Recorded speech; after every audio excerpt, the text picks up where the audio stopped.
Leaving home forever. Like many girls her age in India, 13-year-old Kohli is getting married. When she discovers that the husband her parents have chosen for her is a sickly boy with wicked parents, Kohli wishes she could flee. According to tradition, though, she has no choice. On her wedding day, Kohli's fate is sealed. In the wake of her marriage, however, Kohli's life takes an unexpected turn, and she finds herself alone in a strange city of white sari-clad widows. Her only choice seems to be to shed her name and her future and join the hopeless hordes who chant for food. Even then, cast out into a current of time-worn tradition, this rare young woman sets out to forge her own exceptional future. And a life, like a beautiful tapestry, comes together for Kohli, one stitch at a time. Homeless Bird by Gloria Whelan. I think Whelan is fine.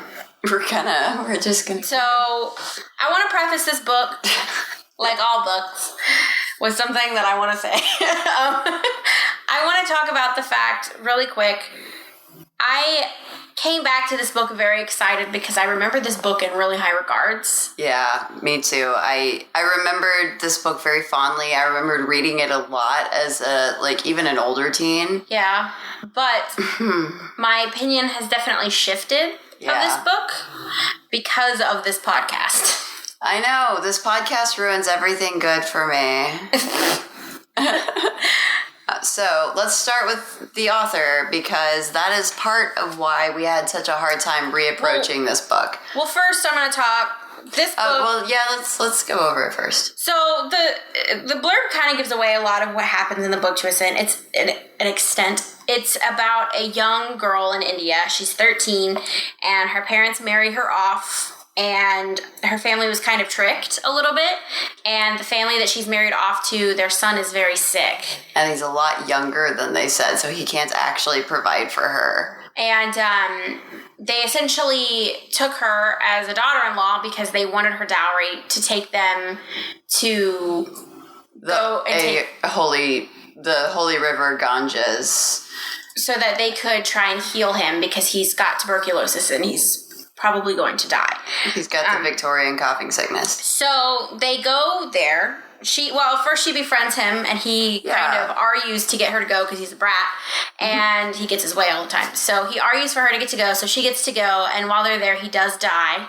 And when she comes back, she's kind of friends with her sister-in-law, but eventually her sister-in-law is married off, and she kind of befriends her father-in-law, and then he dies. And then her mother-in-law, who is never kind to her, terrible person, takes her. She says they're going to go live with her family, and takes her to the city of widows, essentially, and so that they can pray before their journey, and just abandons her. Yeah, she just bounces.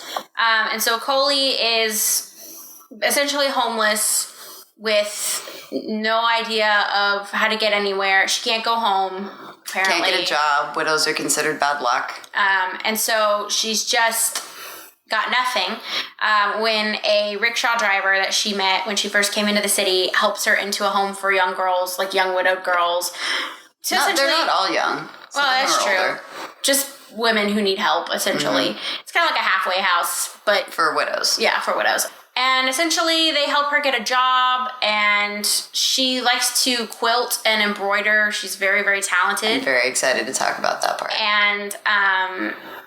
And through happenstance, through the quilt that she made for her dowry, she gets a job quilting or making saris for this really, really... She basically gets a job in haute couture as an embroidery artist. Yeah.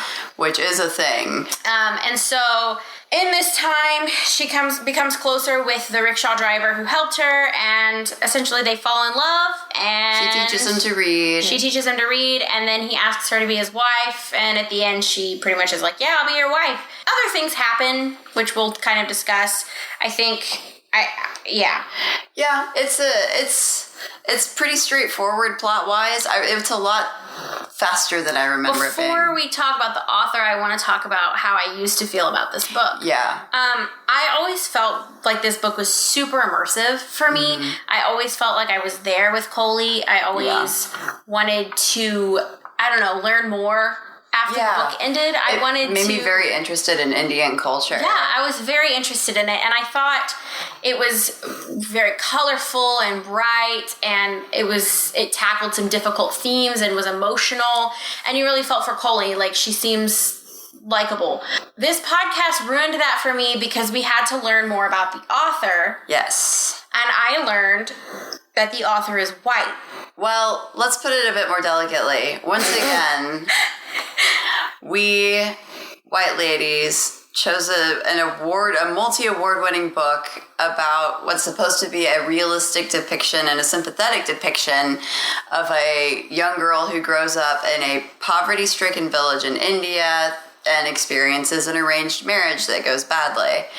And I think the fact that it was written by a white woman doesn't necessarily preclude it from being good literature.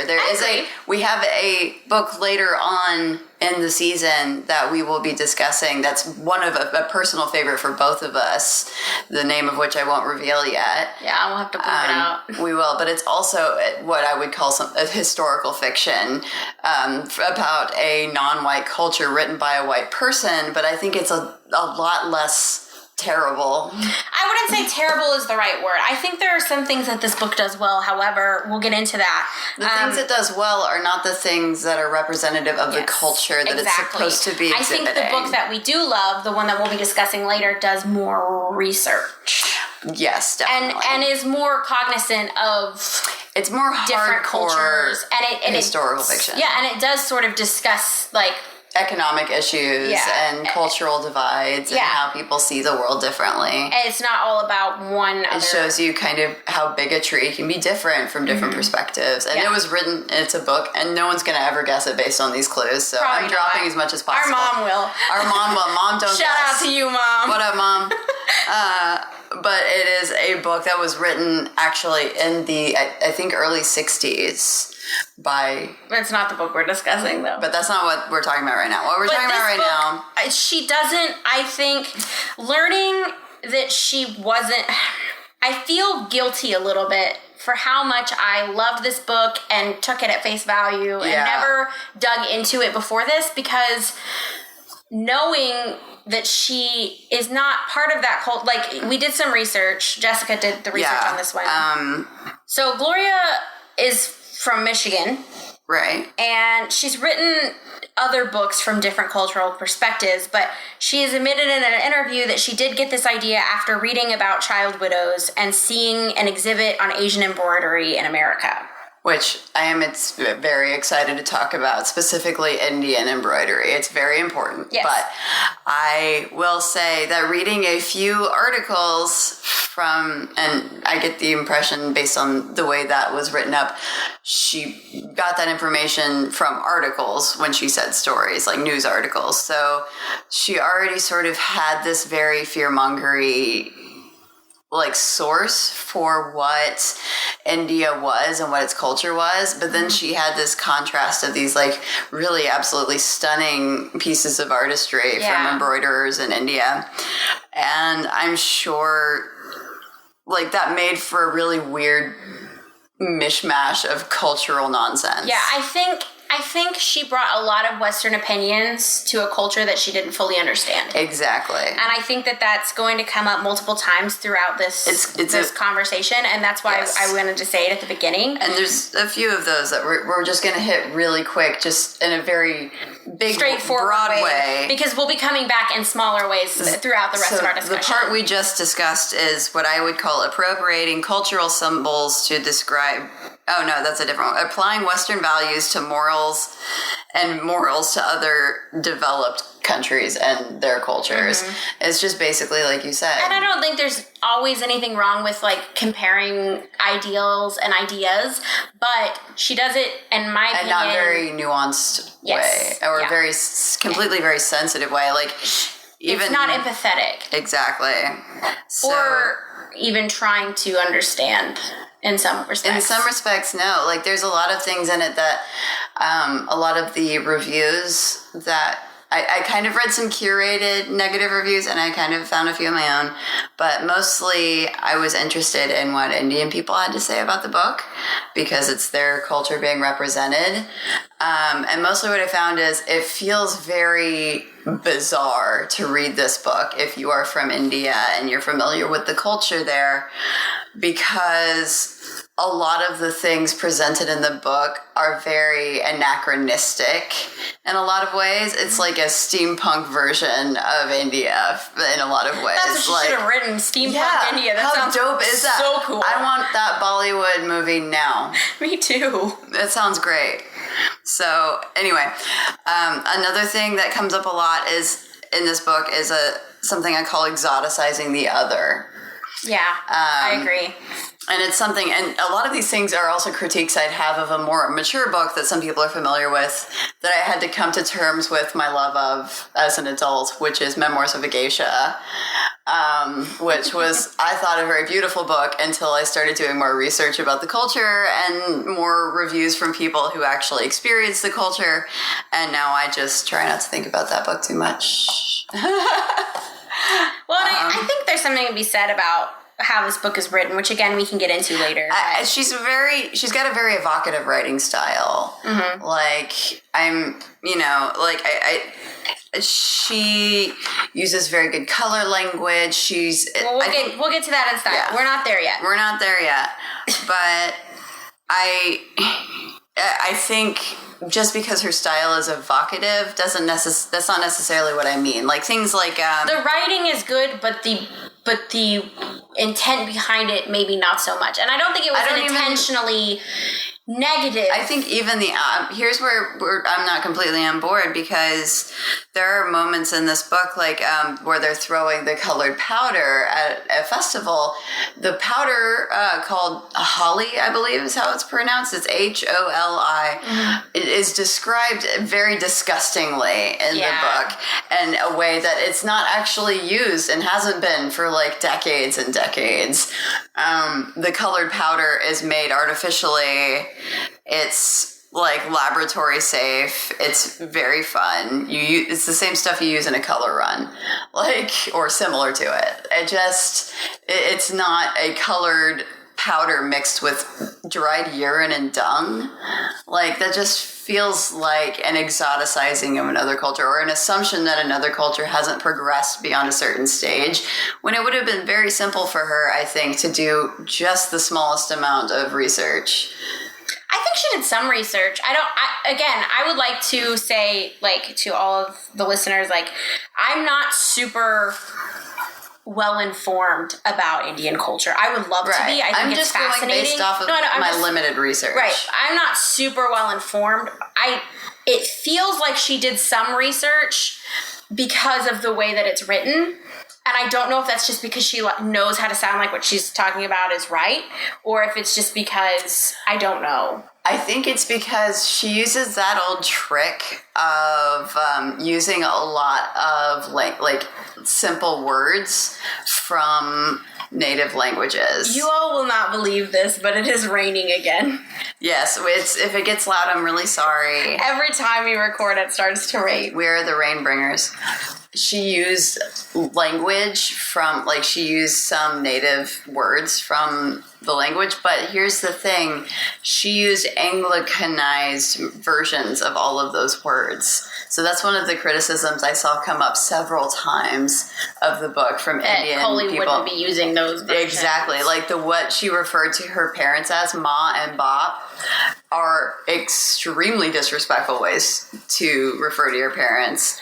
The fact that the caste system only comes up twice. And very, very limitedly. Yeah, just it's very rarely touched upon. The fact that they call the river Ganges in the book Ma Ganges, which is the or not Americanized, but the Anglicized version. Words are hard, y'all. The Anglicanized version of the Mother Ganges River, but that's not actually what people in India call the river. They don't have an S on the end of it. I'm not going to try to pronounce it because I'm not a monster. Instead, want to kind of use that to slide into the last big kind of thing that we're going to be incorporating into the discussion overall, which is appropriating cultural symbols to describe Western ideas, morals, and story styles. This is functionally a Cinderella story set in, quote, India, unquote. I mean, it's set in India. It's not very actually... much, it's like Aladdin, but with a strong female protagonist.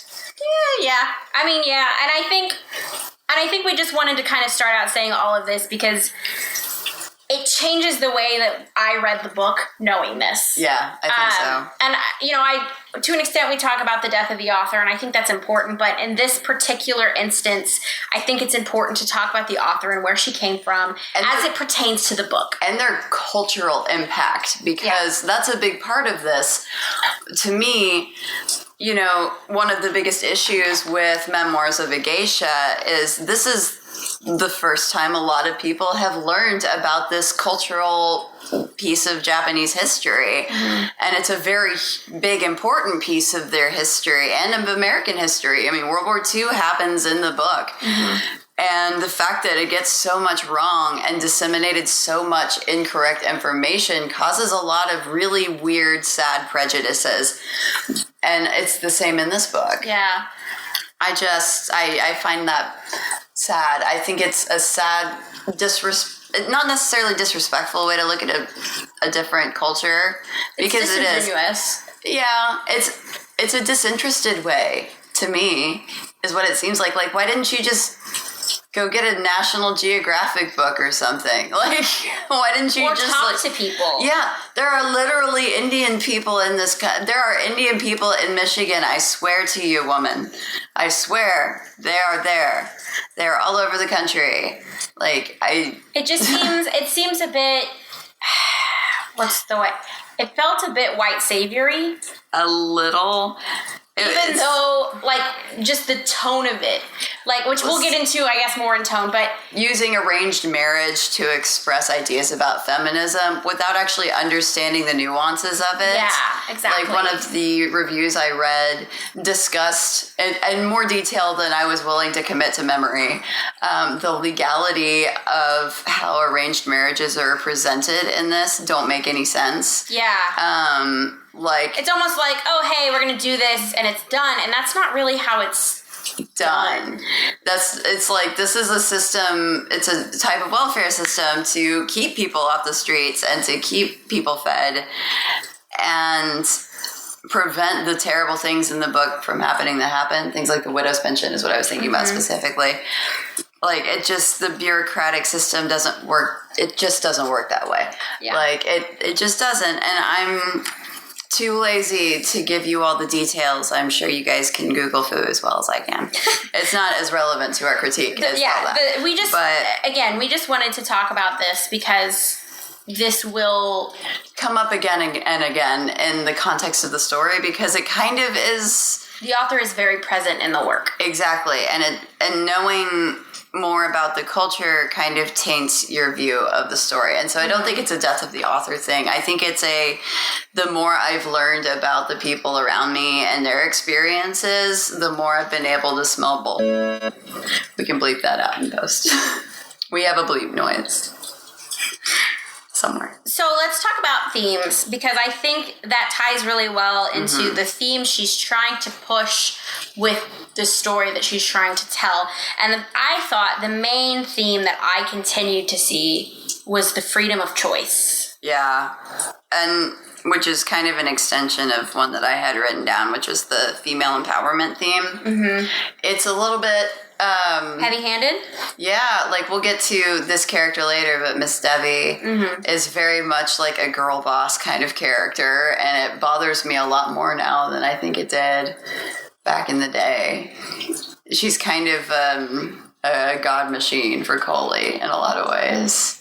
a deus machina. Like, she comes and, like... Well, I think it just felt very heavy-handed in that multiple times. When I was younger, I don't think I noticed this as much. And I think this book was really impactful for me a lot of ways when I was younger. Yeah. So I don't want to take away from that. But now that I'm older, the heavy-handedness of the theme of that freedom of choice, of that female empowerment, of women don't have a choice, but Coley kind of makes her own way.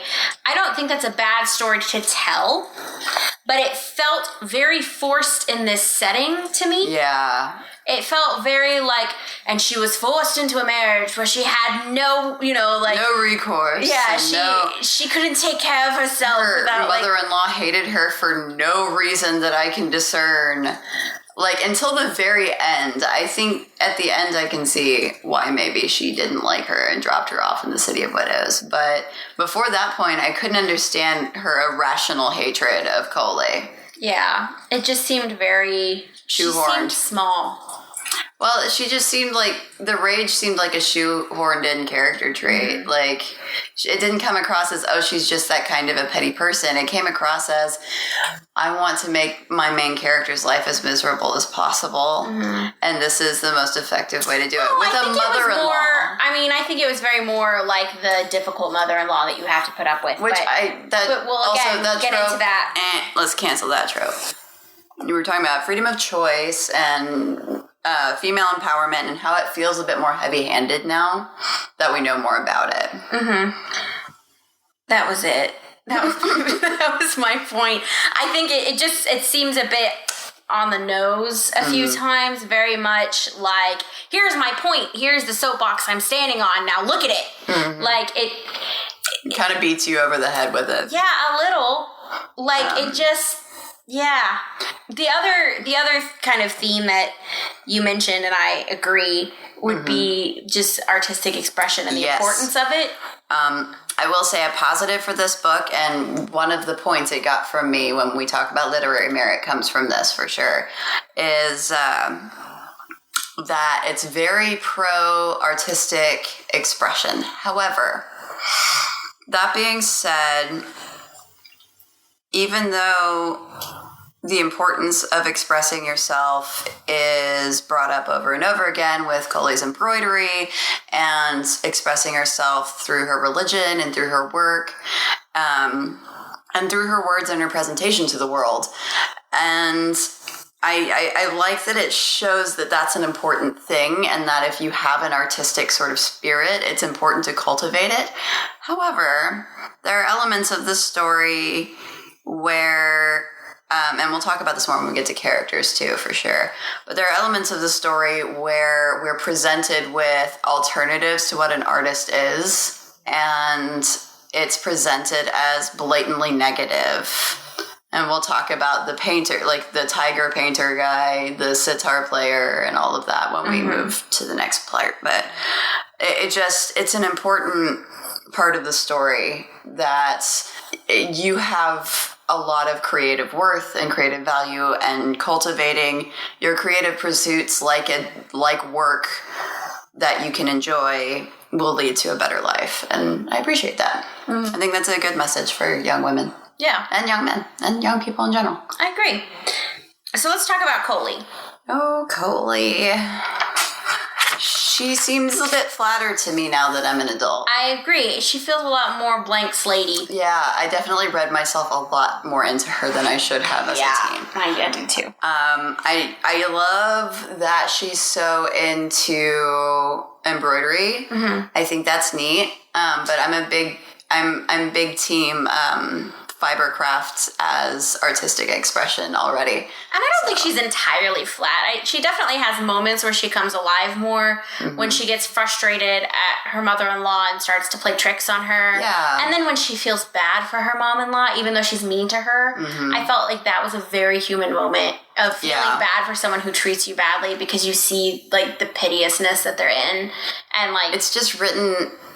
Her character thoughts are written in this sort of... I'm telling you. Not just I'm telling you, but in a sort of non-traditional English style. Yeah. That makes it very problematic for me. It feels over the top. It's a little bit much. Like, you don't think to yourself in the way you would translate a sentence into Spanish. Yeah. Like, that doesn't make sense. So I didn't love that. Yeah. Overall, she doesn't... I feel like she doesn't feel like as much of a character as she actually is. A lot of stuff happens to her. Yeah.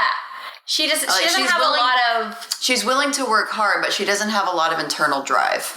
Yeah, she doesn't really have a lot of agency, and not just because of the situation she's in, but because of the box that this story has put her in. And I think that's really interesting in that she's just... something that I wrote about this book in my notes, actually, was... this book feels like a list of a series of events. It's not even like a series of events that happen. It feels like these are the things that happen, like a grocery list. And or like even like a very dry memoir. Yeah, and it's interesting because it sort of feels like that with Coley as well. Like this is a list of things that happen to someone. It could be anyone, and it would still make sense.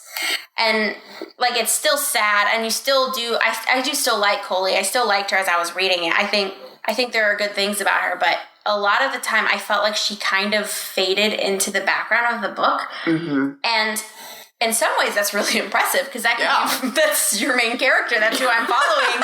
And like, wow, you made her disappear.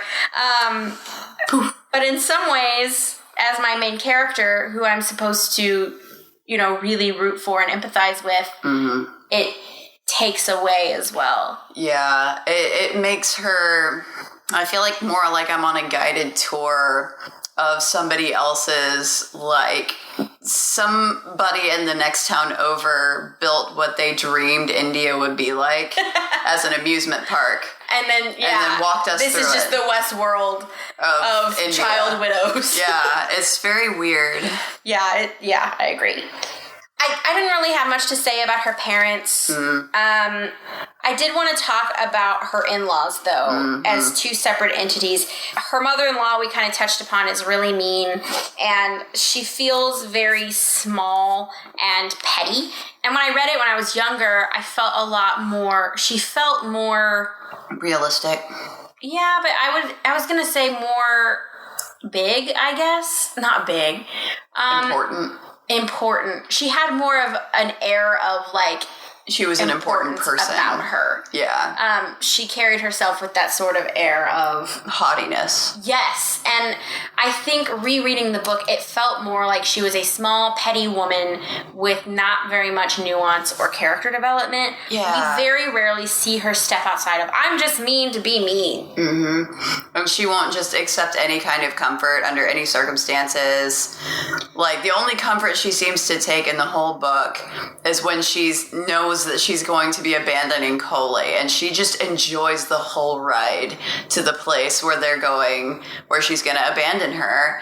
And that is wild. Like, this character is wild to me because it's not like she's a sociopath. We know that she has strong emotional ties to the people around her and her friends, and she goes through a pretty big depression when her husband dies and when her son dies, and she just takes out like, the idea is it's a character who takes out her frustrations on Coley because Coley's available. I don't know if that's entirely unrealistic. But it felt like a big character leap for me to... Either she's just Cruella de Vil, or she's more nuanced than that, and the shift at the end was a bad writing mistake, or the shifts at the beginning were a bad writing mistake. It doesn't mesh well for me as a character decision.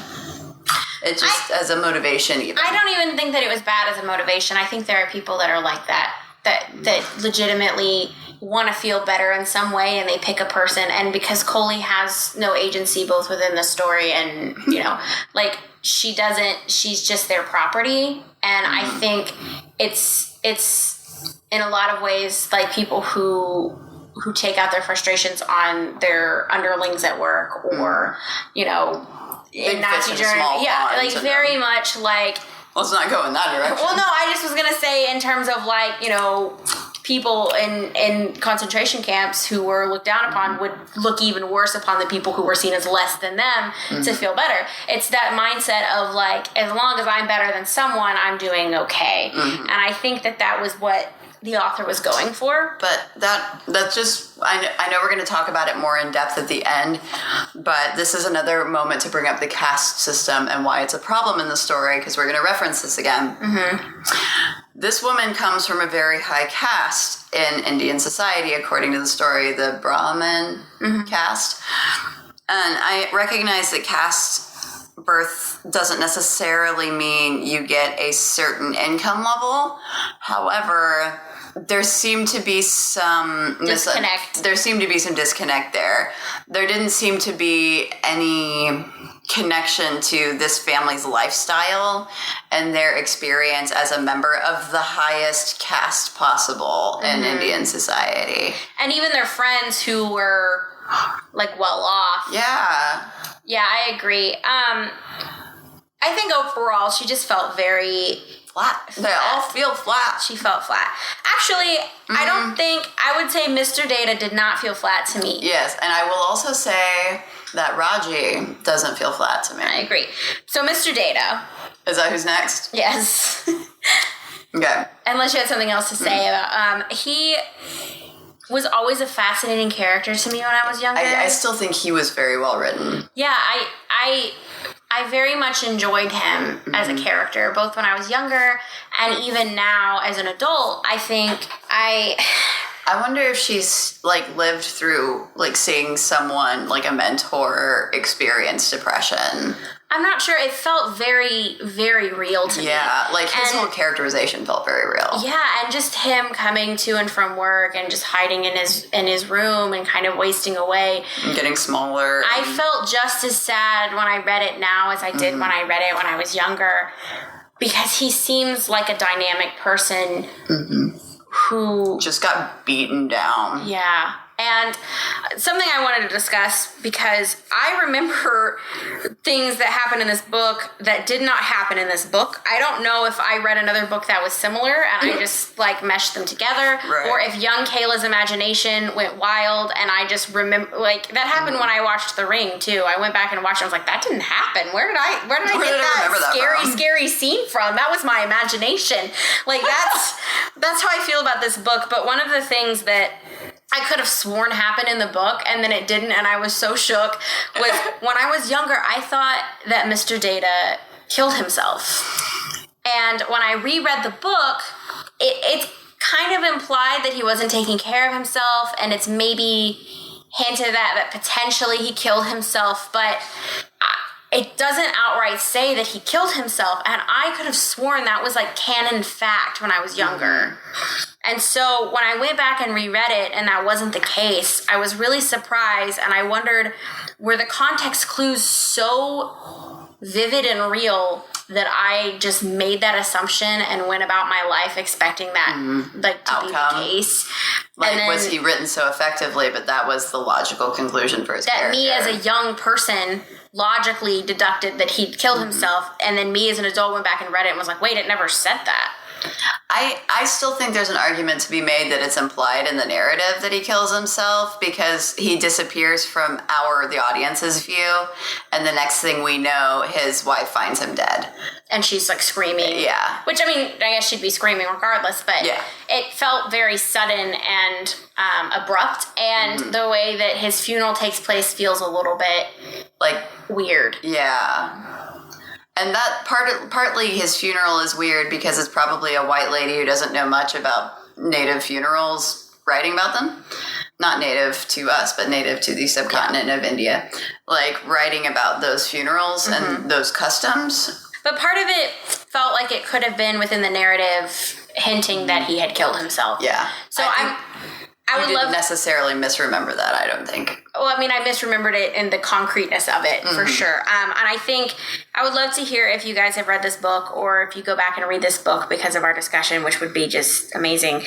I'd love to hear what you think about that, because I really thought that happened. And so I just felt a bit crazy. But I also thought some other stuff happened that didn't happen. So I don't know what I read when I was younger. Maybe it wasn't this. No, we read this book a lot. We did. Like, this was probably one of my favorites up until this week when we reread it and did some research. You and I both have always loved, like, historical fiction and any fiction set in other cultures. Yeah. And unfortunately, we've had to get really discerning over the years because not a lot of books get published by authors from their native countries. Well, they do, but it's not always well publicized or well marketed, and even if you find it, it's not always right. But this book got the National Book Award. Yeah, this book is very popular. It's got many awards actually. Yeah. It's. I used to want a movie. It has an irresponsible amount of awards. I would love a movie about this book directed by an actual Indian person. Yeah, that'd be cool. A person who knows about the culture. And kind of embellish it and change it and make it... Fix it to be appropriate and cast it appropriately. And I still think there's a lot of compelling story I agree. Here. It just needs more nuance and more research. Understanding. Yeah, understanding. It needs more understanding in order to be more believable. Yeah. So let's talk about Hari. Yes, Hari was a sick husband who died of Victorian coughing disease. He died of Victorian coughing disease. He collected bugs. He did. This is our second book character in a row collects bugs. that collects I didn't realize that. Bugs are cool. They are cool. Bugs are cool, kids. Don't bring them to me. Bugs are cool. Stay in school. Yeah, totally. I'm going to pull my cap backwards and spin this chair around. Listen up. What's up, fellow kids? I didn't really have a whole lot to say about Hari, except that I felt like he had more of a personality than Coley did. Mm-hmm. And he actually seemed smarter than the book let on. Mm-hmm. As weird as that sounds, like, it seemed like he was very clever. Mm-hmm. And maybe he was a bit of a brat, and maybe he was a bit spoiled, but... He was a 13-year-old boy. He was a 13-year-old boy who got everything he wanted because he was dying, and it felt to me very much like a kid who was like, well, I'm dying, so I might as well enjoy myself. Mm-hmm. He felt very, he felt very mischievous to me. Yeah, he felt very much like, any of our nephews when they turn 13, or any of our cousins. Yeah, and the book blurb says wicked, but Coley never really sees him as wicked. She sees him as spoiled, and she thinks he might have a difficult temperament. And I don't even think that his temperament is probably that difficult. I think... He's upset and dying. Yeah. And acting out to an extent because and she didn't really feel very empathetic, which is okay, but... Yeah. I thought that him tricking his parents to get Coley to be able to go because she was nice to him. Mm-hmm. He enjoyed her company. Yeah, and it felt to me like he was like, you're my wife and you have to do what I say, but also he's 13. Yeah, that sounds like a 13-year-old boy to me, like, honestly. Well, you married me, so you're stuck with Holla. But he was also kind, I think, and I think the book took away from that a little bit, and the fact that she came in and spent time with him. Okay, the blurb for this book is so hateful. The blurb sucks. I'm sorry, blurb writer, you need help. The blurb sucks because it really paints Hari in a bad light, and I actually really like Hari.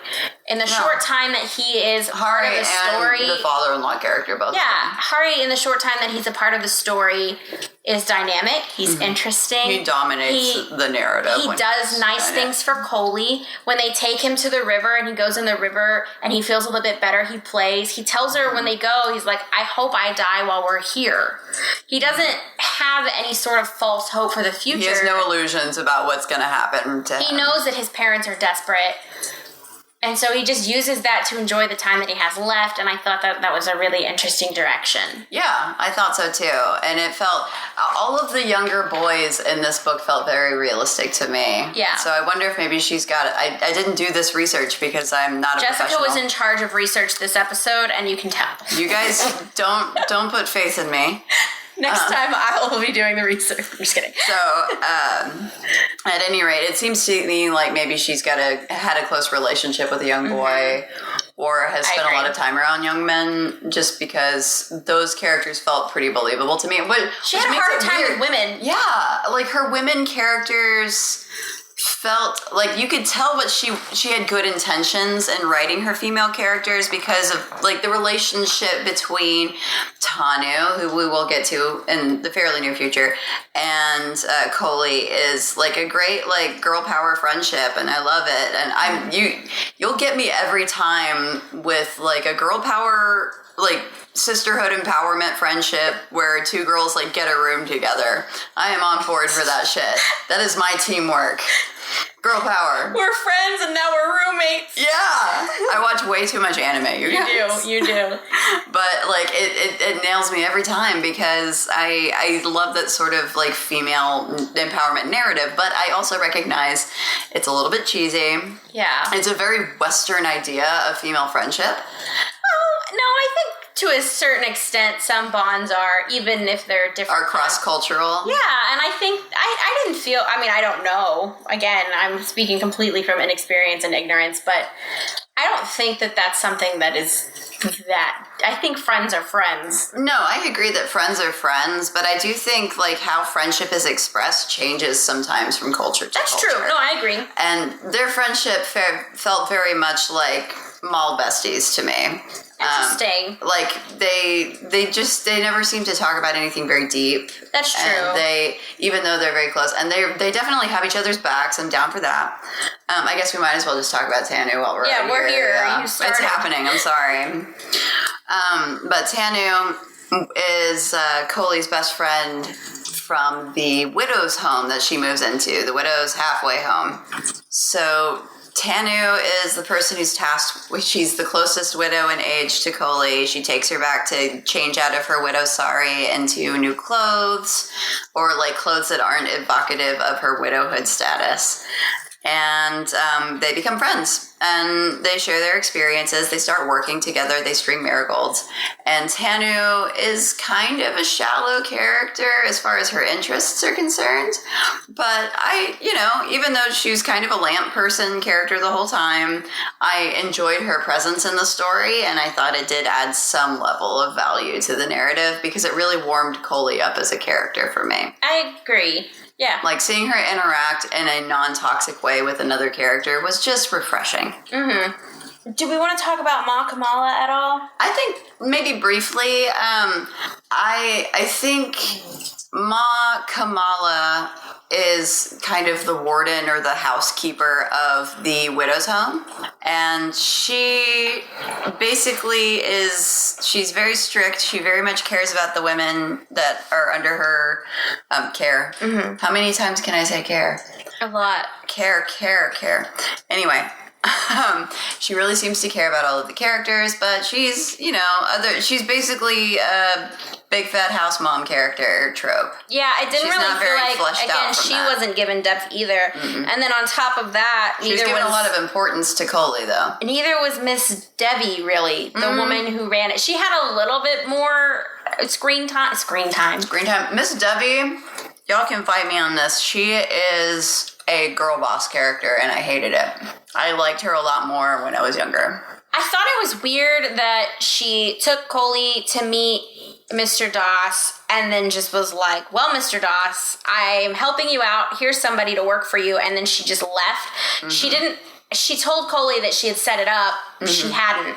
And she just dropped her off with this guy and was like, give her a job. And luckily... He's great. He's a great character. He's awesome. But like... That was, to me, very disconcerting and weird. She's the fairy godmother in the Cinderella story, is what she is. She's our Deus Ex Machina. She just sort of drops in to be fancy. She felt author insert-ish to me.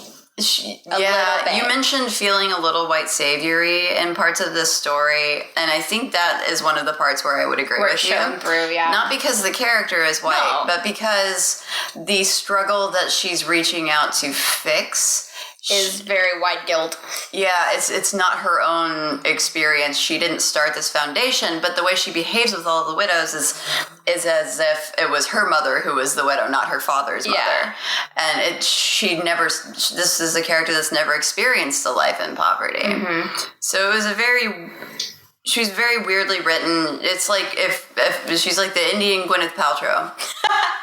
I think, well, yeah, and that's what I was saying with the tone being very white saviory, is there are moments that feel very much like the author swooping in to have a soundbite. Mm-hmm. And Miss Debbie, in a lot of ways... To give you a bit of moral. Miss Debbie, in a lot of ways, felt like that. She felt like what the author feels like she should be She's our Gandalf in this book. Yes. And so I had some issues with Miss Debbie. I liked her a lot more when I was younger. But now that I'm older and when I went back and read it, I just kind of felt like...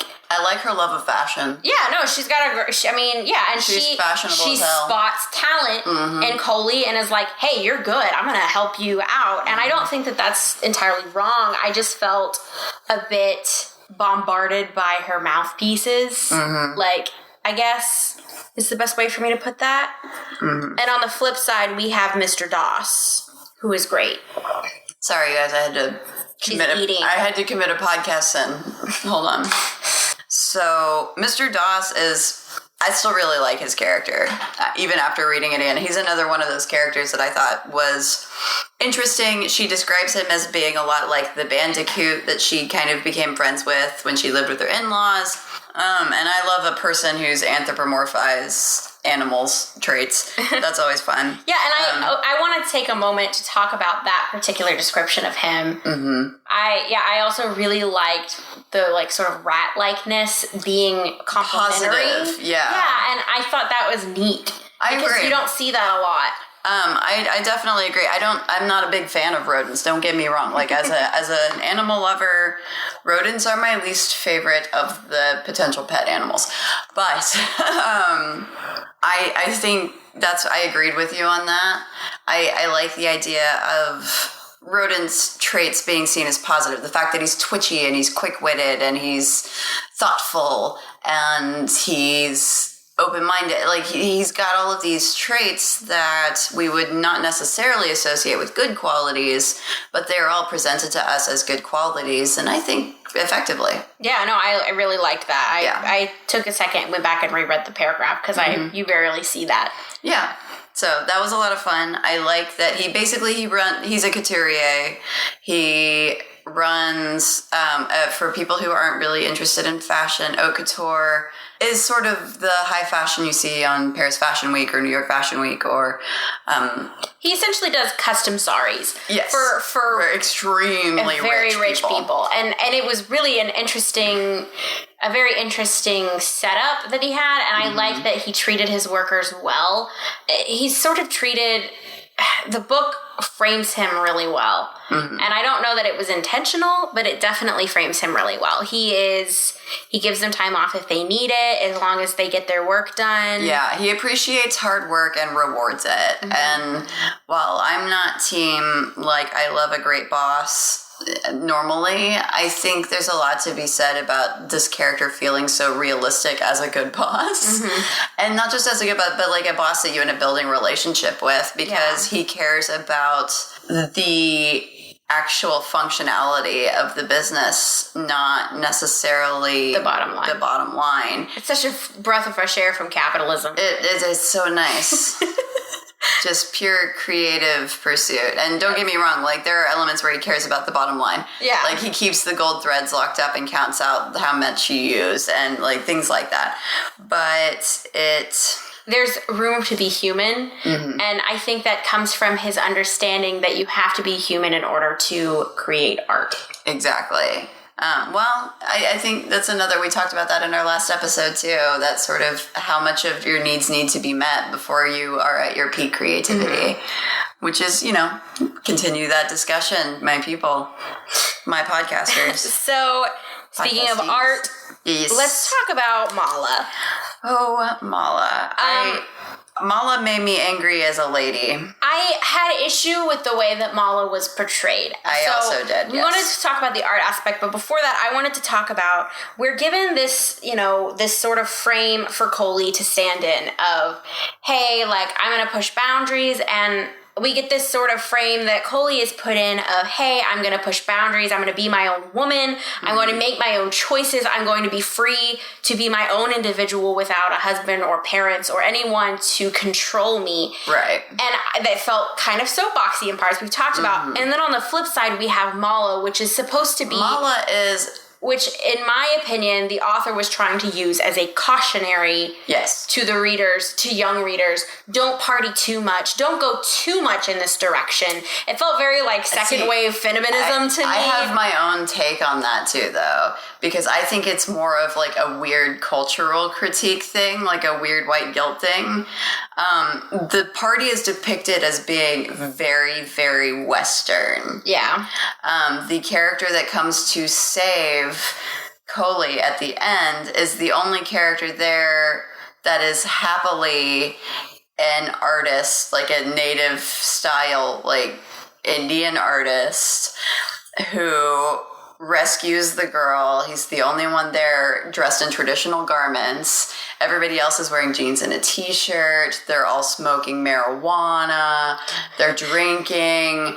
Like, they're probably heavy petting somewhere. And like, I know I'm making light of it, but the idea is that one of the characters, an artist that Mala represents or introduces Coley to, is literally trying to date rape her as a joke. Not as a joke, I don't think. I think it was just... That's what's implied by the sitar player. He was trying to play a cruel joke. And the idea is...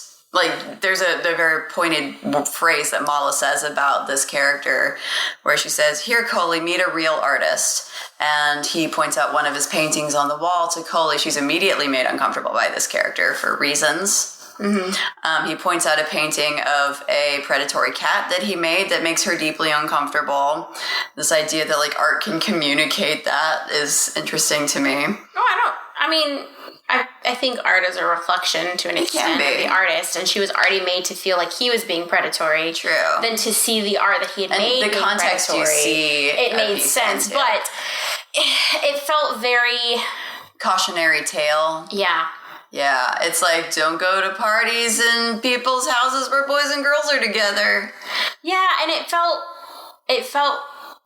like the author insert two to me. Mm-hmm. It didn't feel like this was a cultural thing looked down upon. It felt like a Western person. Mm-hmm. And this is before, like, I felt like this a little bit when I was younger, but really when I was older, even before you told me who the author was and before we did some research, like, I had already was thinking back and I was like, man, she kind of really did that wrong. But it feels like a very Western inserted opinion about this style of life. Yeah. And I thought that was... I've already said disingenuous, but it felt very disingenuous. It's very lazy is what it is. Yeah. It's very lazy. It's if you're going to write historical fiction or if you're going to write fiction about another culture, do the barest minimum research about that culture. And then on top of that, she really paints Mala as this bad girl who she steals and, you know, like lies and does drugs and blackmails and she's lazy. She's proud of being late to work and it felt very like she threatens her boss by threatening to leave. Making fun of millennials. Yeah, it's like everything they ever said about us. Yeah, it was just character. I felt like Mala was dealt a bad hand by the author. Yeah. I don't think she was created in a very sympathetic context, and I don't think she was written very sympathetically. And I don't think a real person was used in the making of that character. I agree. I think that you have to base but she was definitely too flat to have been... Like, she was definitely made from whole cloth because she was too flat to have been created based on someone. She was a plot device. Yeah. Another lamp person type character. Yes. So she just kind of flits into and out of the plot. Yeah, she just is like, and then she gets fired and then she moves so that Coley can learn a lesson about, like, balance or something. I don't know. The last person I wanted to talk about, unless you had someone else, would be Raji. Oh yeah, Raji. I really liked Raji. I loved Raji. And when I was younger, I really loved Raji. He's very sarcastic. Yes. Very will stand up for himself. Mm-hmm. And I think that's what initially draws Coley to him, is that he stands up to her mother-in-law. Yes. And he wins. Exactly. And that just blows her mind. So she, like, remembers him until she sees him again in the city. Yeah. And the fact that he's very moral, And he's I like kind. that. And he is kind. But he's also pragmatic. Like, when she comes to find him, he's like, I don't know what you want from me. And then you can see him sort of feel bad for her. And he's like, okay, go sit over there in the corner. I'm going to do some more work, and then afterwards I'll help you. And he pedals faster all day so that he has a little bit of extra time with his rickshaw at the end to take her somewhere. Instead of just walking her there, he can see that she's tired. He can see that she's deflated. And he's like, I'll give you a ride. I'll work harder all day so that I can give you a ride to a place that I know that will help you. And he just does this. Yeah. And he's just a good guy. He wants to work hard. He wants to earn money. He wants to make his own way in the world. But it also... He's got a really strong motivation that's very consistent throughout the story. He just wants to live a good, honest life with a partner that he can have conversations with, that he can talk to and have build a life with. And I think that's a very base human motivation, and that makes him very relatable. Yeah. And he felt real in that he gets angry when he's had a bad day at work, and he has a hard time. He felt like a 17-year-old boy. Yeah, like he's trying to learn to read from this girl that he likes, and he'll have days where he doesn't want to read because he had a long day at work and he's tired and he just wants to hang out with the girl that he likes without pretense. Though she doesn't really realize that's what's happening. She enjoys it. She's like, oh, you worked hard. I feel that. Yeah, I get that. Let's just chat. Yeah. And when he learns that she misses the city, that she misses the river she used to live by. The country. Yeah. What did I say? The city. Gosh. He finds out that they both love the country. And that she misses the river she used to live by, and he takes her to a place for them where they can sit and... A spot just outside of town near a river that, is enough around a river bend that it cuts out the sounds. Just around the river bend. Speaking of appropriation. Okay. All right. So... there's a spot where it kind of blocks out the city noises, and they don't see the smog from town, and they can just enjoy the countryside without getting too far out of town. And it's very sweet, and she packs a lot into those moments between those characters. Yeah. And those are the moments where Coley felt the most realistic to me. I agree. Yes, me. Yes, I agree with that. I felt similarly. I felt like she came more alive when she was talking about Raji or talking to Raji than she did in a lot of the book, because everywhere else it felt like she was just putting on a face, kind of. Yes. Whereas with him, she was very herself. Yeah, and that seems especially strange too, because it's we didn't really talk about the perspective that this is written in, but what would you call it? I mean, it's in first person. So it's in first person, so there's literally no reason for us to not always see the authentic Coley. And there are moments where we do, but we don't all the time, which is weird because we're the only ones in her head. Yeah. It doesn't make sense. But in all, I think Raji is interesting because he has ups and downs. He has goals. And when he decides that he likes Coley and he wants to be with her, he's very straightforward and decisive about it. He tells her he wants her, and he's willing to wait. He has a moment where he kind of is childish about it, which he's a 17-year-old boy. So, he has a moment where he's like, no, I want this, and, why not? And, kind of makes her feel a little guilty. Rub around on the idea of, okay, so... You need time. You need time to make this decision, and I understand... I have to be an adult about this, that I may not get the answer I want. Right this second. Yeah. I wish, to some extent, because the author made the characters wait to get married after they had that confession moment, I think it takes the story on a weird tangent that doesn't matter. Yeah. And I feel like maybe a lot of that could have been fixed. However, I do like the idea of characters deciding that they want to be together, but not just jumping right into it. Right, but I wish if that would have been the case, I wish she would have initially committed to an answer and stuck to it for Coley, whatever it was. Yeah. Because that's the more adult decision-making thing to do, and a more adult reaction from Raji is to accept the response that he gets. Well, and it was weird that Coley didn't know still, even after she'd already said she was going to say yes. It was Yeah. just strange. It was weird she didn't say, yes, but I need time to get my affairs in order. The implication is that she just wasn't ready to be controlled or be tied down. I don't even think it's that. I think it's more she just wasn't ready to give up the life she had built where she was yet. Yeah. And needed that kind of separation time. Yeah. And I feel that. I get that. Yeah. It took a minute for, I love my husband. don't necessarily- We didn't move in together the first day. I don't we met. necessarily mind that. It's the fact that everything that comes after felt like Weird. boring. Yeah. It To was say just- the least, it was boring. It was very much like, and now a few pages of words. The characters make some bangles. Coley makes a new quilt. There's really Like, not much.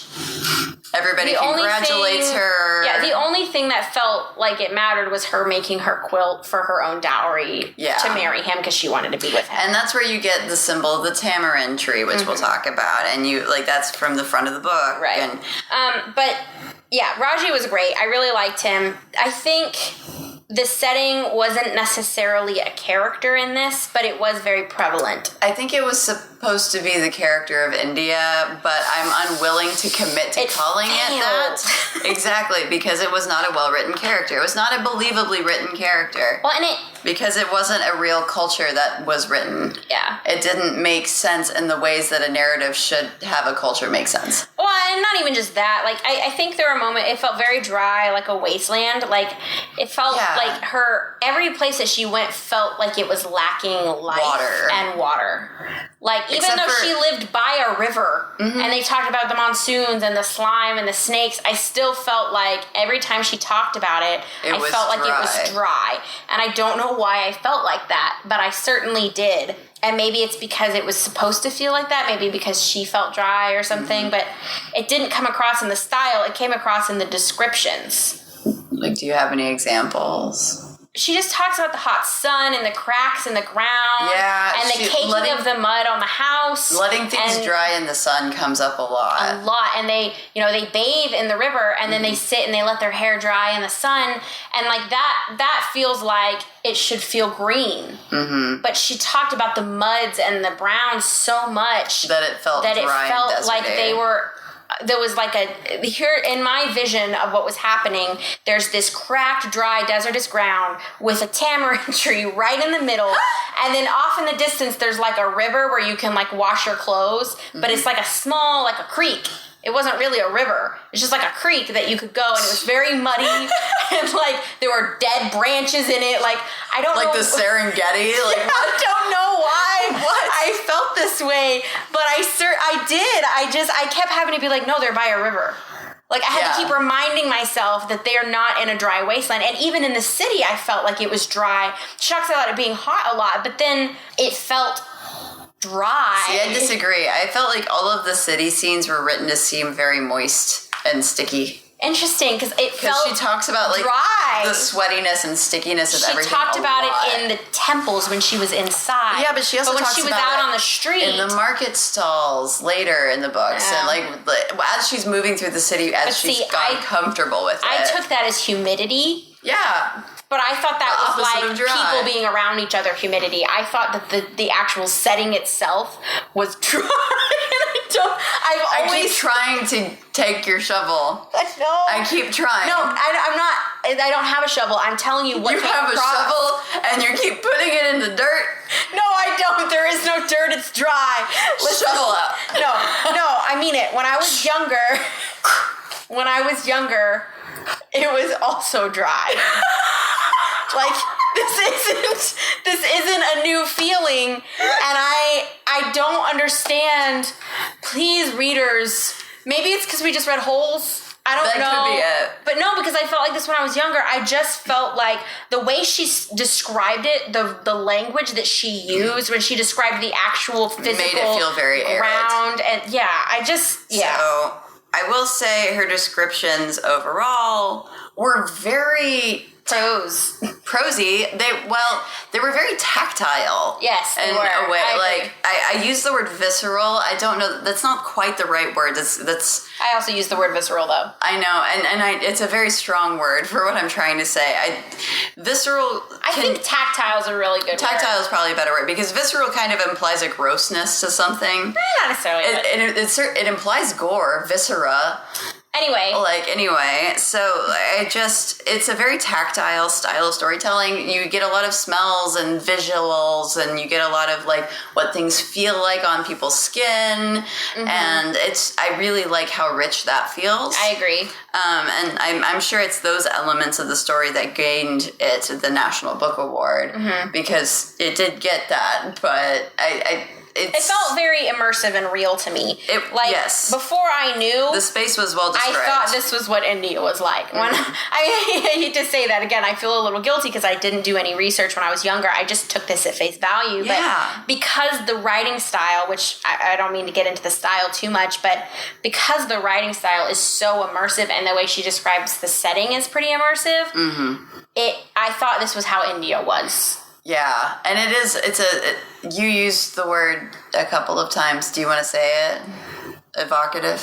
Evocative. No, it is though. It is evocative. Arsent coming in May 2020. No, but really, it does feel very evocative and very engaging and very. It's good. It's the anti-Tolkien of description, like space descriptions. Yeah. I didn't even rereading this book. It took both of us. We each took about 2 hours to read this book, I think. Yeah, about. And I still feel like I got all that information, even reading through it quickly, because it was just effectively descriptive. Yeah. You got those smells and just enough to keep you engaged in the space you're supposed to be in the story. And I think there's something to be gained from studying that style of setting, like laying out a setting. Well, and I like that the setting that we're in is it's not static.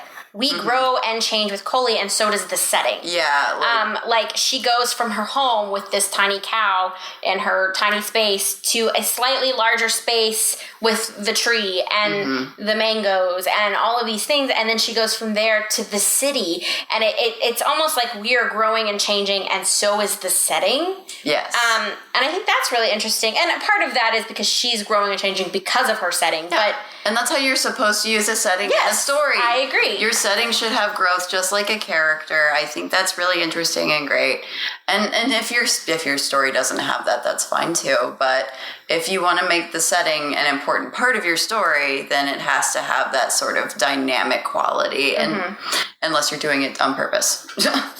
Yeah. Unless you have a reason to break the rules. I do think that there's a bit of detachedness in the tone of the story. Yes. And I wonder if that's because of her lack of understanding. I think it's because of how Coley speaks. I think because Coley is talking in her own head as if she's talking to American readers. And is as if she's reading a poetry contest, and I don't mean that in a bad way. I like the descriptive prosiness of the story. However, when things are written like, and then the tamarind tree and the sun with the it feels very like I'm reading this out loud at a coffee shop. It's definitely, I think it's trying to be meta that way, I think. It's trying to, one of the things that comes up we'll talk about in symbolism is the poems of, I forgot his first name, oh my gosh, Tagore, though, the Indian poet Tagore. And I think it's her trying to evoke elements of poetry in the story and give those to Coley. However, they don't read that way. Instead, it reads more, at least to me, it reads pretentious. It's like someone here using bits of Shakespeare in their everyday speech or using especially fancy language in their everyday vernacular in order to highlight how much that person loves poetry. Or maybe better than Shakespeare might be someone who speaks using Lord Byron's verse all the time. Yeah, I think there's something to be said about quoting poetry or books And a lot of the books we've covered have done that. Yeah, I think there's nothing wrong. I quote literature. I reference literature. I think that's more the difference is the referencing versus the quoting. And I don't think there's wrong with doing either, but I do think there's a difference between that and like, you know, when people comment or talk and they sound like they're just reading everything straight out of the dictionary and it's all big words and you're like, no one talks like that. That's how it feels to me. It's not quoting poetry. It's the way of talking that sounds like, you know, you went into a dictionary and just pulled out a bunch of like when we initially discussed this, I think I compared it to, it's sort of like a bad translation. Yeah. Like she put all of Coley's dialogue into Google Translate and then translated it into the Hindu dialect and then back and then tried to make sense of the sentences that were left. Yeah. And that's a very unfair, like, because Google Translate is terrible. It's beautifully written, it feels a bit unnatural. The way Coley expresses herself does feel unnatural. It feels stilted. Yeah. The passage of time. It's weird. It is weird. It's very weird. It kind of passes like 2 years pass in one page. It's true, but to an extent, I don't really mind an ebb and flow in the passage of time within a story. I think that there is a certain amount of, because that's how life feels sometimes, like certain periods feel longer and sometimes it feels like things go by in the blink of an eye, and I think that that's realistic within a story. However, in this book, at times, it can be a bit frustrating. It's weird. Like, it makes you feel unstuck in time as a reader, which kind of adds to the unrealness of the story setting to me. I agree. It makes it feel more like historical fan fiction. Yeah. Yeah. Like, this is the India I wish was. So, and I think something that she does a lot within this story, the author uses a lot of similes and metaphors. Yeah. To an extent, it's kind of overkill. I love me some good similes and metaphors. I think they're important in a story. However, it's a bit overkill at points in this. It's like extreme Gene Roddenberry Star Trek dialogue. It's a lot. She compares everything to being like something else that she knows about. And I don't know why it bothered me so much. I don't think it's anything to do... It just is an annoying thing. I don't think it bothered me the whole time, but there were certain areas where I was like, okay, we get it. Things are like things. Right. Like, move on. Which is kind of what I said in Matched, but like legitimately, like there were moments where I was just like, yes, things are like things. Let's move on. And I think she did that a few times. However, she did use some really, in some cases, of them were very poignant. Very powerful symbolism. She used a lot of color symbolism, I think in a very broad strokes way. Yeah. I thought her better ones were probably the flowers and birds. Yeah. The birds was heavy-handed, but the flowers I thought was really interesting. I agree, because it wasn't always, like, she used some flowers that I think are supposed to be traditional to Indian culture. So she used marigolds, she used... did she use lotus flower? No, I used a lotus in my illustration. She used jasmine flower. They used mango flowers. Yeah. I think lotus flowers do come up because they're on her initial wedding sari. Is why we use lotus flowers. Maybe. Because the lotus leaves are the border on that sari. So she uses flowers a lot to symbolize something. I think different things. I think the marigolds were a symbol of kind of marriage, or I wouldn't even say marriage. I was almost going to say independence to an extent. Do you think so? Because they literally symbolize her dependence to her family-in-law. But they also for most of the story. They also are what she uses when she escapes them and is working on her own. Right. So maybe change. Maybe they're a symbol of change. Yeah. I kind of got the vibe that they showed up when change was occurring. Yeah, I think that's a fair point, especially because the jasmine flowers are added to the marigold chains. And I thought this was a really nice detail, actually, because Raji actually brings her jasmine flowers from when he comes to visit her sometimes, if he's got time to pick them up off the side of the road. Mm-hmm. So it's very much like her incorporating incorporating this new element into her life. So I agree. I think they're definitely reminiscent of change. I enjoy some good flower symbolism. It wasn't too heavy-handed, I don't think.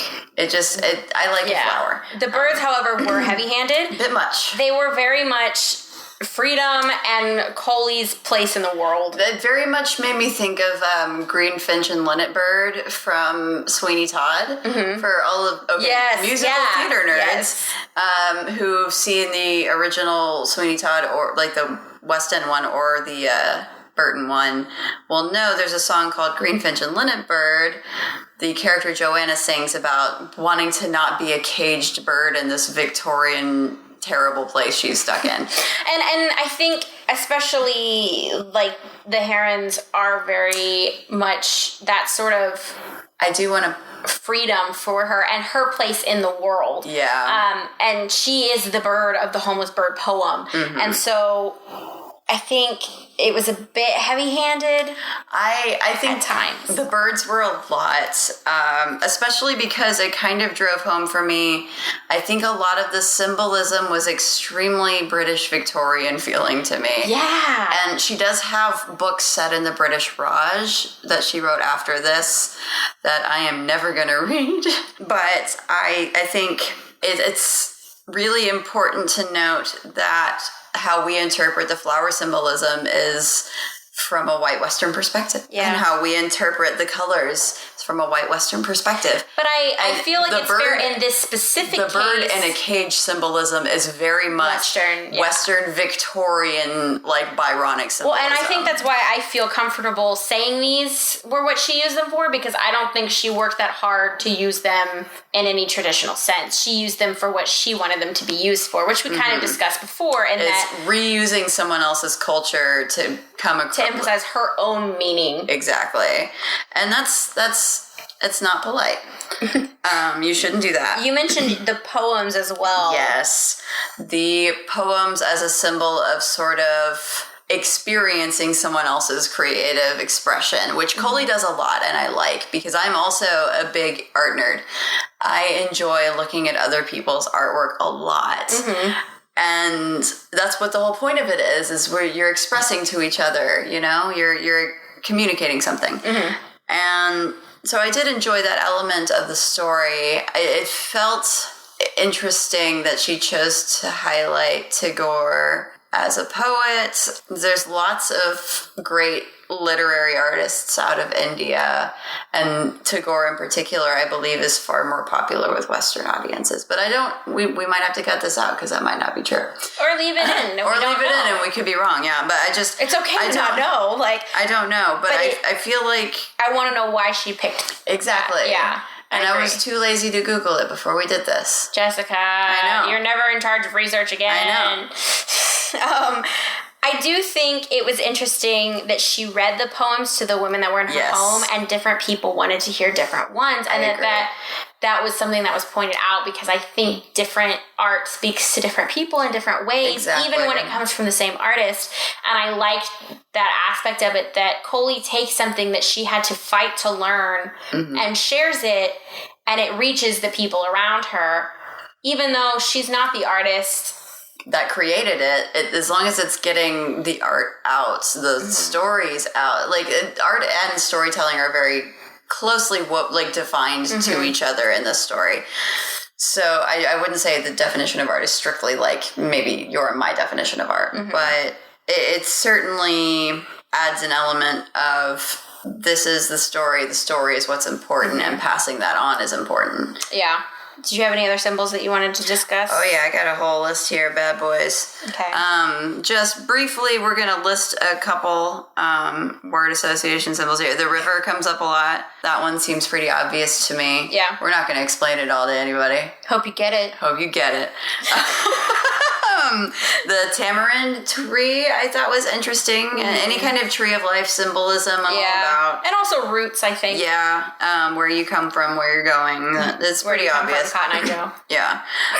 Earrings and jewelry. Yeah. Was another one that we wanted to discuss. Symbols of what would the earrings are an inheritance of some sort that she finally has to let go Well, of. and a memento of home. And I think something that I really wanted to touch upon was the fact that she traded the earrings for the book.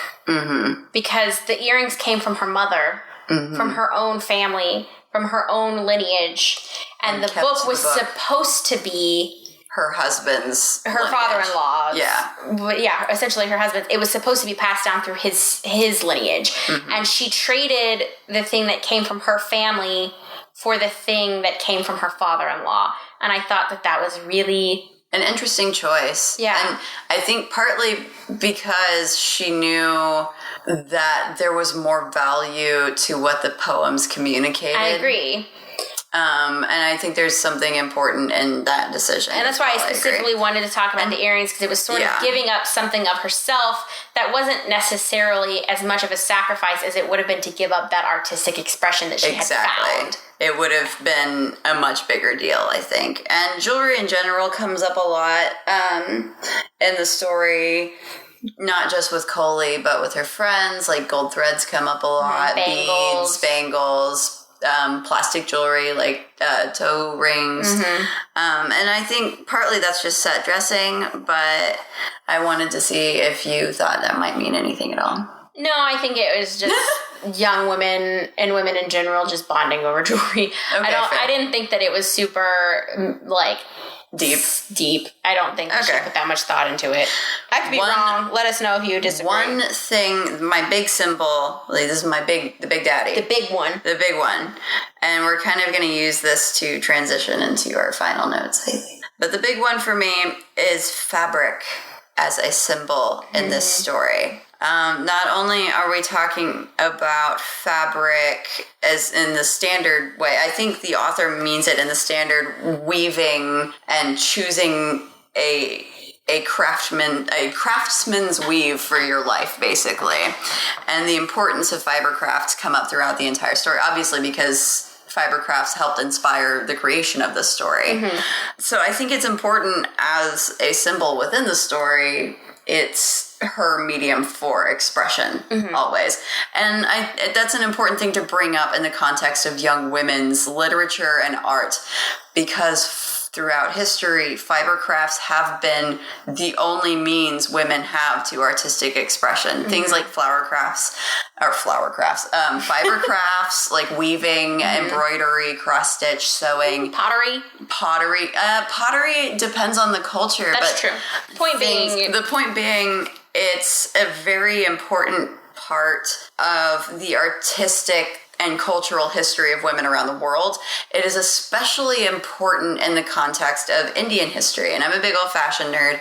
Indian embroidery, this is speaking of an appropriative example. I highly recommend you go online and Google Charles Poirot's peacock dress.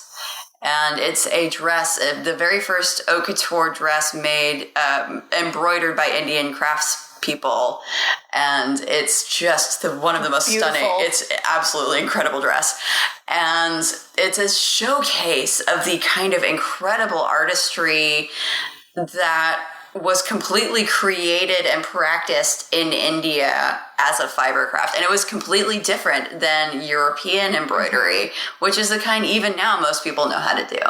So I think it's a really great showcase of a type of medium that doesn't get a lot of love. Well, and I think people think of like fiber crafts as kitsch. Or kind of like when you talk to people who do like quilting, like how much people expect to pay for a quilt versus how much it actually takes going into making a personalized quilt. It is outrageous. It's wild, because I'm like trying to learn how to quilt, guys, not because of this book, but because I legitimately want to be good at quilting. And so the amount of work that goes into making just even like a small quilt, you have to plan, you have to put all of the squares, like I'm not going to go into it, I'm not going to do like a how-to, but I'm just saying like it's a lot of work to make one tiny quilt. There's a lot of logistics the amount there. that people expect to pay for like a queen size quilt is like, oh, I paid like $20 for that, and it's like, no, this is a $500 item. This is a handcrafted artistic masterpiece. Would you offer $20 for a hand-carved like rocking chair? No, it's the same thing.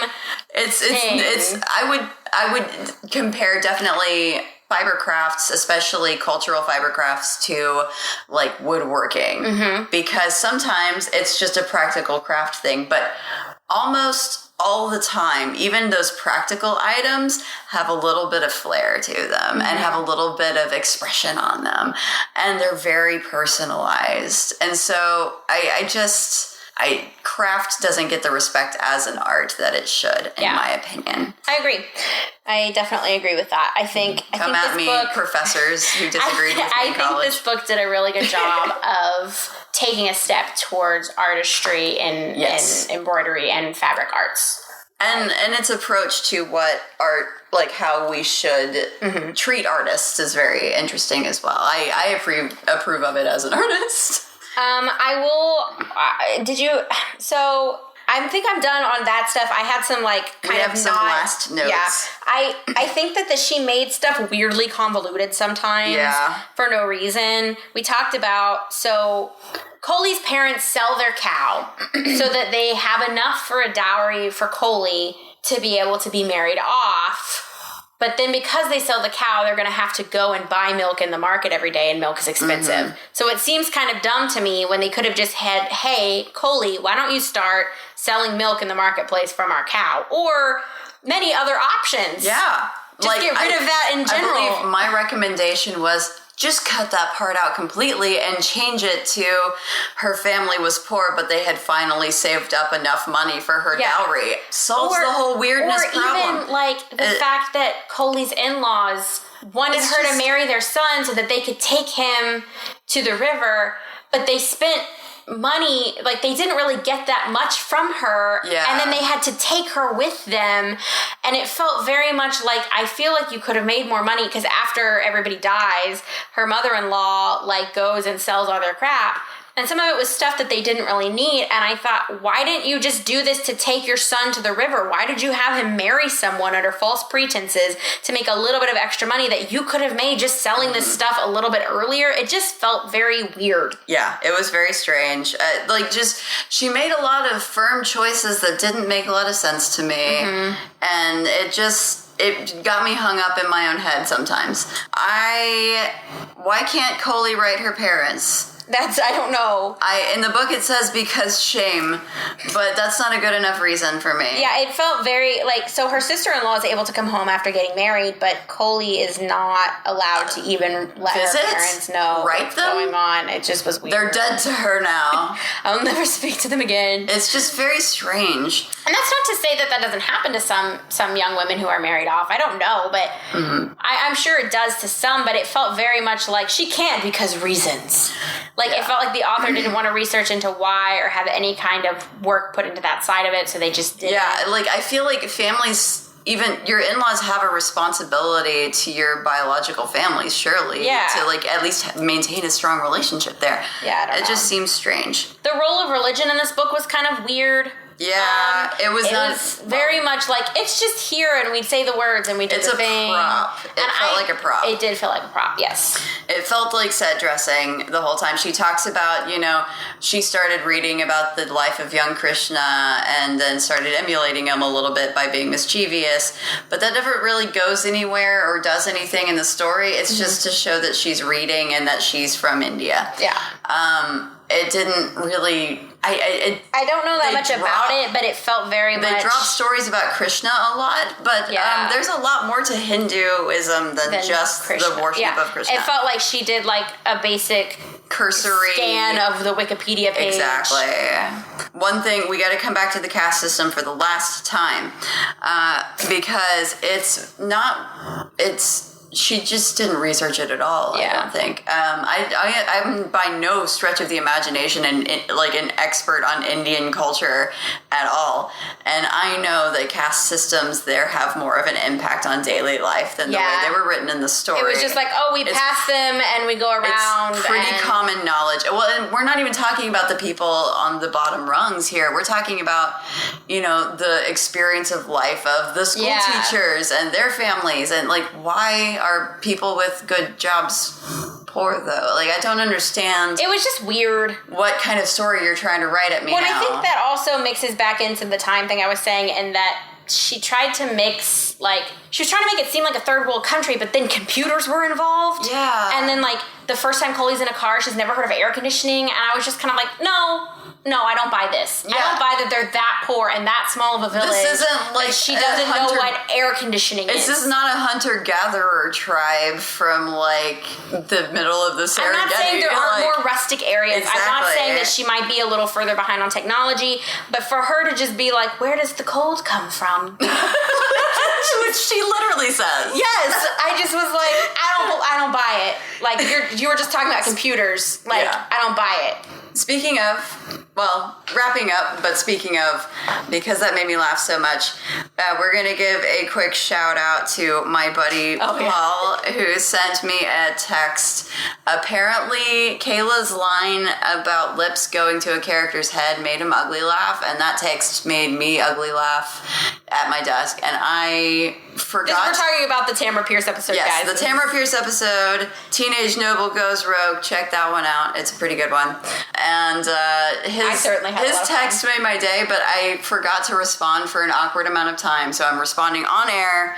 And I also got a text literally while we were recording this podcast from him talking about another episode. Oh, really? Nice. Yeah. So shout out to Paul. I'm glad you're enjoying the show. And I'll text you back when we're done recording. The last two things I wanted to say are very brief. I could not find an audiobook for this. I couldn't either. I think this book won a bunch of awards and then faded into obscurity. I think you're right. Well, there's a lot of articles on, like, children's reading sites about it, but there's not a lot of detail about it on those. So I think you're right. I think it just sort of popped in and out of the zeitgeist of the universe. Yeah. The other thing I wanted to say, and this is not really, because I read the physical book, which I do sometimes, as you do, this book was printed in a way that wasted so much page space. Right? Oh my gosh. Like, you it's guys- like when you put, like, 2-inch margins on either side of your paper. There is, like, the tiniest box where the text is. This book could have been half the size because the margins on the side are an inch and the margins at the top and the bottom are at least Inch and an a half. inch and a half. At least. Like, it's so weird. It's like they took a scan of a different book and This then is just printed it like not- actual size on the page. It's not a very eco-friendly printing style is what we're trying And to because say. I work in printing, I feel like I had to bring it up. Yeah, you know what? Shame on you, Scholastic Ink, for your wasteful printing style. That's the last thing I had to say Shame. about the book itself outside of our tropes count and our, like, opinions. Did you have anything else to say? No, I was going to do shout out. Okay, well, let's do tropes count. Okay. I got outfit descriptions. I got a mentor character. I got adults decide your life at age 13. Yes. It was not lottery style, unfortunately. Well, probably fortunately for Coley. I guess. Puberty symbolism. Person is a lamp. We had a couple of lamp people. Lots of lamp people. And I put mean teacher because of... The mother-in-law character. Yeah, I counted her as a mean teacher, kind of. Oh, and we never talked about the character of the shrew, but she was kind of a mean teacher character as well. Yeah. But also kind of a do-nothing character. Yeah, she was a fine. lamp. So what did you give this book for literary merit? I gave it a 1.5. Wow, that's low. I told you, upon reevaluating this book, enjoyed it a lot less. It got points for, like we discussed, it got points for being very evocative in its descriptions, and some of the characters I thought were really interesting, and it did kind of prompt me as a young person to start learning more about this culture, but it loses a lot because it's very timey-wimey. Like, the time of where Coley is very convenient at all times. Mm-hmm. And it's just too flat in too many places and just not... It could have used another pass, I think, before I would have given it anything stronger than that. I gave it a 2.7. Ooh. I almost gave it a 3. Actually, I started out giving it a 4, and then I thought about it some more, and then I gave it a 3, and then I thought about it some more, and then I gave it a 2.7. So I just continued to subtract the more I thought about the book. But there are some really good things in this book. I think the most unfortunate thing about this is that Whelan is a good writer. Yeah. And I wish that she had done more research. Yes, I agree. And much like her, this podcast will fail because I also did not do my research. Unlike her, I have not won a Scholastic Book Award or a National Book Award, so I don't feel that You bad still about can. it. There's still time. Entertainment. I gave it a 2. I gave it a 3. Okay. Because of the nostalgia factor a little bit. The nostalgia is what made me so much angrier, I I still think. enjoyed reading it. Never meet to your an heroes. extent. Yeah. Never go back and re-examine. We've had to re-examine so many books this year that I loved that I'm like, oh, this is pretty problematic, actually. I mean, well, I think there's going to be an element of problematicness in everything because people are human and things are problematic. But the extent, especially as you get older and you look back on things, sometimes having to reevaluate, and I think it's okay to have liked something because we grow and evolve as people. And that's the cool thing about young adult literature is you get to go back and read stuff that shaped who you are as a person. Yeah. Like this book shaped part of who I am as a person because I really, really loved this book. So to go back now and be like, whoa, I'm a different person and now I see this book differently because the book itself doesn't change, but we do. And that's what's so cool about young adult literature. It is. It's worth revisiting some of the stuff. In the same way it's worth revisiting children's books you love. It's worth revisiting this young adult fiction, these fiction that's geared towards teens for that experience. Yeah. And then overall opinion. I gave it a 2. I gave it a 3. I mean, I probably should have given it less. I think I was a bit generous, but I don't think that her intentions were malicious. Yeah. I would love to hear her now reevaluate. I'd love to hear her talk about it now and see if she feels differently about it. Because me as a writer, I write things and then later look back and think, you know what I mean? I've changed as a person. Would I approach this differently? And I wonder if she would. I'd be interested to find it. But then she wrote a pair of books called the Trilogy of, I'd have to look it up, it doesn't matter. But she's written other books that's recently? Right. She's written books set in Africa, a few more books set in India. She wrote a book set in China about that in the English translation, I believe, was First Child of the title. Yikes. Yeah. So there's a lot of red flags in the titles of those books that I wasn't prepared to dive into before we started recording. Yeah. And I may never do it. We'll see. All right. So while Jessica is tabulating, we would like to give a big shout out to our friend Jade, who was the first person to guess one of the books for our show. She actually guessed Holes, and I don't know how she guessed it with the 2 pictures that we gave out. I really thought no one was going to figure it out. I guess we thought we were too clever.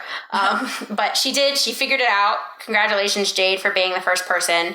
If you guys ever figure it out, we'll give you a shout out as well. Yeah. And we'll try to do it sooner than 2 weeks later. Yeah, well, This life gets crazy. Yeah. But that's the thing. We want you guys to try and guess the book, but more than that, we want this podcast to be a community. Yeah. To an extent. We love discussion, as you can tell. Yeah. But we would love for you all to be a part of it. Exactly. I like feedback. I'd like to hear from people. Tell us what you like. I love your comments. What you want to be talked about. It makes it feel like maybe when we're doing this, we're not just shouting into the void and wasting. We've basically added a part-time job on top of our current jobs. It's fun, but we would love to hear your opinions, and we would love for you to reach out to us. If you don't feel confident reaching out on Facebook or Instagram, send us a DM. Yeah, or you can email us. Our email address is y.a.sisterhoodpodcast@gmail.com. And I mean, I'm not trying to give you all of our information right now. We still got to tabulate, but feel free to reach out because we do want this to feel like a community, and we'd love to hear your guys' opinions. Absolutely. And all that jazz. And I've tabulated. She's tabulated. I've tabulated. The final results. It's going to be that probably sounds terrible. It was a final score of 2.37. 2.37? Mm-hmm. Wow. So that's a pass, I believe, or a miss. I'm not sure. It's really close to our line. 2.37 you said? Mm-hmm. Don't worry about it. Don't worry This is our first don't worry about it. Yeah. Like our first proper don't worry about it. Mm-hmm. You will live. Which is crazy because before we discussed this book, I legitimately thought it was going to be one of our top books of the season, that I was going to score really high, that we were going to like say, everybody read this book. It's so important that you read this book. I scored matched higher than this book. And then we reread it, and I really legitimately think knowing tainted it. And knowing that it's... and I don't know about knowing. I think... And growing as an adult and having more information about the world changes the context we have for stories, and it matures our taste in stories over time. And the way that there are things I enjoy as an adult that I did not like, that I did not enjoy as a kid, like vegetables, and there are things that I loved as a kid that if I ate now I would throw up. Well, and I think on top of that, as a writer, even like stuff that I wrote in elementary school or middle school, because I wanted to be a writer since the dawn of time. Yeah. That I read now and I'm like, whoa, that's bad. Uh-huh. I wrote a book in high school that now I am just, it's so cringe. It's wonderful. It's very bad, guys. But I have grown as a writer, and that has changed. And looking back on that story, even though I thought it was like God's creation coming out of God's gift to the world from your... When I wrote it, now looking back, I'm like, whoa, that's really bad. And I think it's the same reading stories of... we grow and our taste in literature becomes more sophisticated. Yeah, and also we know what to look for. Yeah, like, and you get more practice at it. Because the whole literary analysis thing has never come easily to me. I went through Oh, I love it. I enjoy it, don't get me wrong, but like spotting things like symbolism...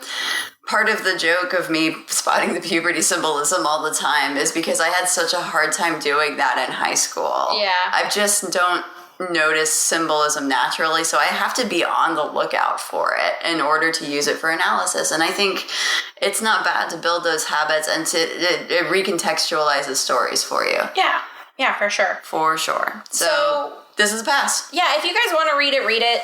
I think it's worth reading in the sense that we discussed it.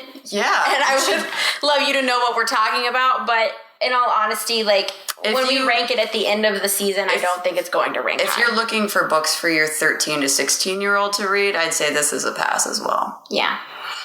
Just because it might give them some weird ideas about other cultures, potentially. And from what I could tell from the reviews, it could be upsetting if you do have children who are Indian, as in Indian from the subcontinent of India, who read this book. It might be upsetting for them. Yeah. So it's just... meh. Actually, it's not meh. It's don't worry about it. But we're coming back. I'm so excited. This is going to be like my very minor clue for next week. But next week is also a historical fiction, and it's one of my favorites. We're very excited. It's not one of Kayla's favorites. It's not the one we were hyping up before. That one's for later in the season. What book are we reading next? We had to dip out in the middle of that. We had to dip because I forgot what book we're reading. So the next book is a lifelong fan. I'm a lifelong fan of this writer. A lot of people are, so that makes it even more exciting. We're very excited to see if you guys are interested in the next book and if you can guess it, because we're pretty excited to talk about it. It's an old school YA classic. Yes. So I'm very excited, and we will see you next week. Yeah, check us out on social media. Like we said, we'd love to hear you guys and your opinions and what you want to hear discussed. And also, we are trying to figure out, we're about to wrap up this season. We only have a couple episodes left. We're doing 12 episodes, and then we're going to take a few months off while we set up for our next season. So now is the time. If you guys have any specific books that you'd like to hear discussed, let us know so we can consider it. However, if we choose your book, you can't get to guess the book as well. Well, I mean, you wouldn't know. That's just maybe. It depends on the guess if you want to guess, unless we told you what we're doing. We may have to fight about this off screen. We'll talk to you guys later. Yeah, thanks for showing up and listening. All right. See you next week. Bye.